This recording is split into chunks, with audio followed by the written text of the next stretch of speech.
وہ حضور کے زمانے میں بھی حیات رہا،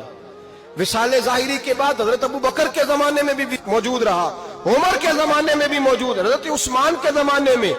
اس کی ماں کا انتقال ہوا، اس نے اماں کو دفن کیا، اور ماں کے بڑے عرصے کے بعد اس نے پردہ کیا۔ جب ہم اس کی طرف دیکھتے تھے نا، دیکھتے اس کی طرف تھے، پر ہمیں اس کی اماں کا ایمان یاد آ جاتا تھا، ہمیں یقین، او بھائی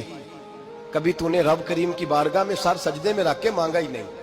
تو کبھی آیا ہی نہیں، ورنہ اس کے دروازے سے کوئی خالی جا سکتا؟ سوال ہی نہیں پیدا ہوتا، کوئی خالی جائے، کوئی جاتا ہی نہیں، وہ بھیجتا ہی نہیں، اس کا انداز ہی نہیں، اس کا یہ کریمانہ انداز ہی نہیں، وہ بھیجتا ہی نہیں، وہ تو نواز دیتا ہے۔ ایمان، یقین، استقامت اپنائیے، اوڑھیے اپنی زندگی میں، اللہ تبارک و تعالیٰ کے ساتھ جڑیے۔ یہ دنیا داروں کے ساتھ ہم تعلق جوڑ کے رکھتے ہیں، کبھی SMS، کبھی ٹیلی فون، کبھی عید پہ مبارکباد، کبھی فلان جگہ، دنیا داروں سے جوڑ کے رہتے ہو، خدا سے جوڑ کے